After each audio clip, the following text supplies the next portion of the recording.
Good morning, dear students. This is your first class on e-filing of return, which is an optional paper in Become fourth semester.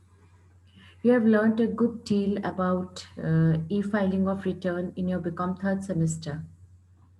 Yet, being an optional paper and to start with, according to your syllabus, let us first go through the syllabus and then we will start discussing the contents of Unit 1.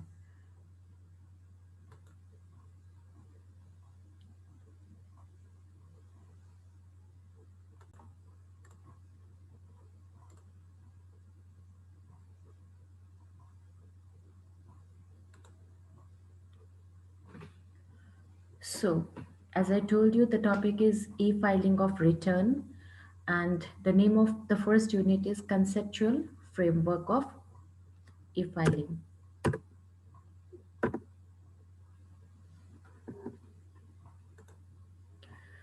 So, the subcontents of Unit 1 include these five topics. First one is the meaning of e-filing, then the difference between e-filing and regular filing of returns. Thirdly, the benefits and limitations of e-filing. Fourthly, types of e-filing process and the relevant notifications relating to e-filing. So before delving into the topic, you just remember what you had learned in Become third semester and accordingly we shall move ahead. I hope you remembered the meaning of income tax return. You see, what is income tax return? It is nothing, it's just a form, it's just a document. Any person who has income can file an income tax return, which is a prescribed form, and it contains the details, the particulars of income earned by that person during a particular financial year, and how much taxes he or she has paid on such income. And through the income tax return, all these details are communicated to the income tax authorities. Here, you might be remembering, you should know that the income tax return is an attachment-less form. What is attachment-less? That means you need not enclose the details of your income. I mean to say, you need not enclose the documents relating to the details of your income. That means simply the form is sufficient, no attachments required. So this income tax return, popularly known as ITR. So how is it filed? So earlier the income tax return was filed manually. What is manually? Like the return was prepared either by bringing the form from the office and filling it up manually, or filling it up on the computer and then submitting the hard copy of the return to the local office, income tax office. But then the other method is online method. This is a rather new method, and in online method the return is filed electronically, that is online through the internet, and hence it is also known as electronic filing or e-filing. So, what is e-filing? It is the process of submitting the tax returns online when the tax returns are submitted through internet. And how? Not in any form. It is to be prepared using some specific tax return softwares that are pre-approved by the income tax authorities, or that are provided on the website of the income tax, okay, department. In India, as I told you, it is a rather new concept and not very new also. It was introduced in the assessment year 2006-7. And at that time, it was to be used on a voluntary basis. That means it was not compulsory for any category of assessees. But at present, I'm talking about the present assessment here. At present, it is mandatory for various categories of persons. And in fact, you must be surprised to know that even people for whom the filing of return is not compulsory, even they are e-filing, the people for whom e-filing was not mandatory or is not mandatory, even they are ready, they're enjoying filing the returns online because of the advantages that online filing is offering. So for whom it is mandatory, let us go through this. So just this is something which is very statutory, and you have to remember these things. Please take note of these things. In case of an individual or an HUF, if the accounts are required to be audited under Section 44AB, then the e-filing is mandatory, and that too by using digital signature certificate. Now, what is digital signature certificate? I will tell you later on. And in case the individual or HUF is not required to file return, not required to audit the accounts under Section 44AB, then the return is furnished in ITR 3 or 4, or if the individual is resident, okay, and he has assets or property outside India, or he has a signing authority, that means the authority to sign in any account located outside India, or he has income from any source outside India, or he has any relief in respect of tax paid outside India under certain provisions of Section 90 or 90A, or if the SSC is required to furnish an audit report under certain sections given in Section 10, then also the person is compulsorily required to furnish a e-return. And the fifth point is very important. If the total income of a person exceeds 5 lakh rupees, or if the person is claiming any refund of tax, then e-filing is mandatory.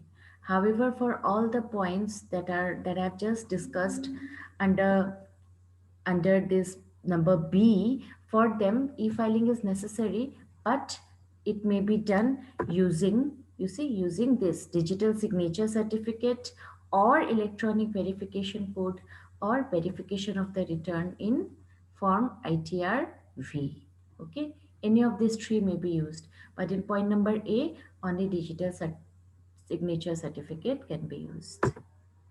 Now, the second thing, the second category of person, that is company. For company, in case of any type of company, the income tax e-return or the e-filing has to be done compulsorily, mandatorily, and that too using the digital signature, digital signature certificate. And what happens in this case? In case of a person who is required to file income tax return form 7, under this there are two subsections. For a political party, it is necessary to e-file a return using digital signature certificate, and in other case of ITR 7, the return may be filed using any of these three modes, that is the digital signature certificate, the electronic verification code, or ITR V. In case of firms or limited liability partnerships or any person that we have not yet discussed, the same provisions apply as in case of individual or HUF. That means if the accounts are required to be audited under Section 44AB, then the e-filing is compulsory and using digital signature certificate. In other cases also e-filing is compulsory, but digital certificate is not compulsory. It may be filed using electronic verification code as well as ITR V. And in India, there is a separate portal for e-filing. I hope you remember the name, www.incometaxindiaefiling.gov.in. So it's not only for e-filing, lot of other facilities are also available on this income tax website, which has been operational from the year 2014. Now, let us come to the next topic, that is difference between e-filing and regular or manual filing of return. So regarding difference, you see there are so many differences. Some you can immediately tell me on your own, but let us discuss them. I have jotted down some points on that basis we are going to discuss. Firstly, meaning. As we know, in case of e-filing, the return is filed electronically. In case of manual filing, the return is filed manually at the local office. Then secondly, paperwork. Lot of paperwork is required in manual filing. You have to prepare the forms, then you have to take the hard copies and submit to the income tax office. But in case of e-filing, there is no need of paperwork. Everything is done digitally, and soft copies are maintained, so there is no question of hard copies of papers. Then time and effort. A lot of time and effort is required in manual filing. First, you have to prepare the return on hard copies, or you have to print out the copies that you have prepared on your computer and then go to the local tax office and then stand in queue to deposit your form. But all such problems do not exist in case of e-filing because everything is done online, hassle-free, from the convenience of any place that you desire or want, you from your home, office, anywhere. So less time and less effort. Then easier accessibility.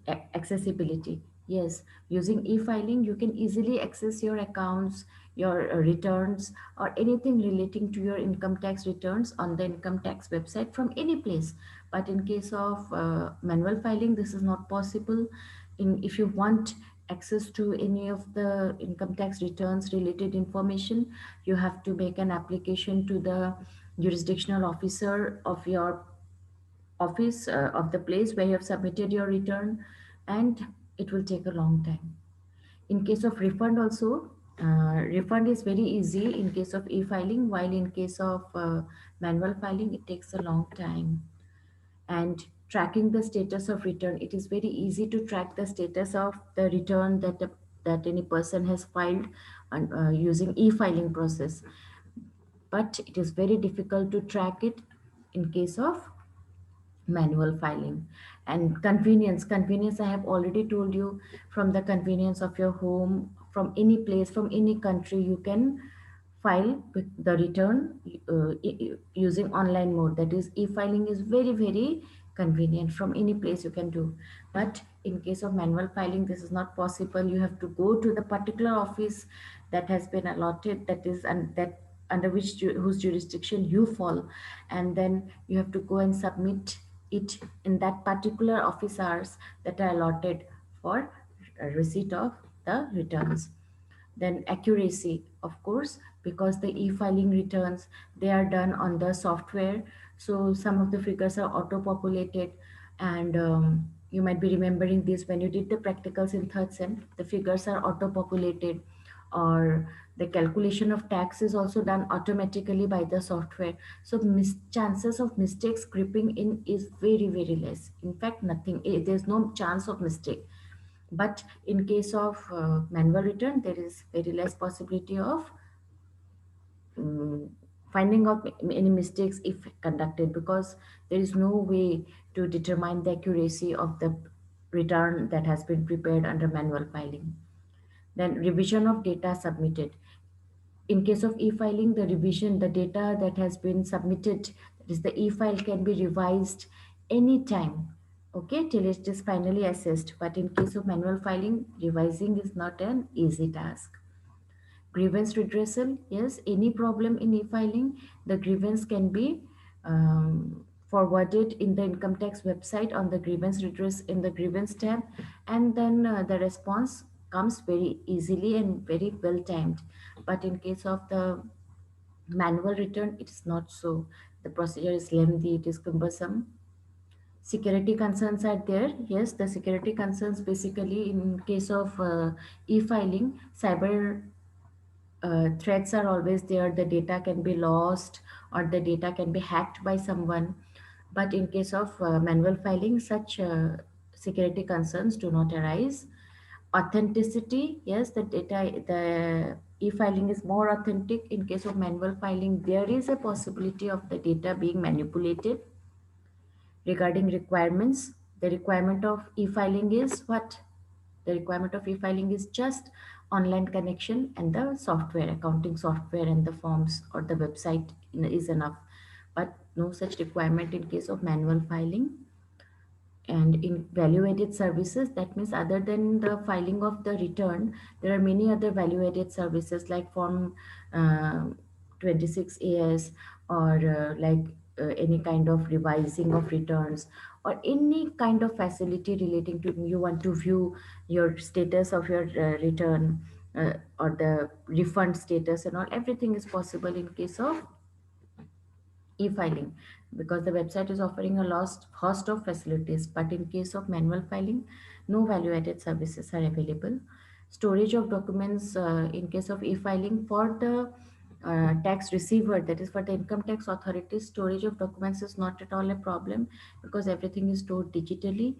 Uh, and in case of manual filing, you can understand how much of space is required, and then locating a document becomes so difficult, right?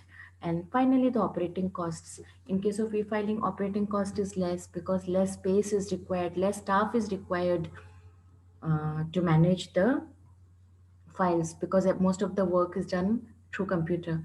But in case of manual filing, lot of staff is required and lot of space is required, and eventually a lot of operating cost is required. So with this I end this video. I hope you have benefited. Please go through the PDF file also that I have shared in the Telegram group.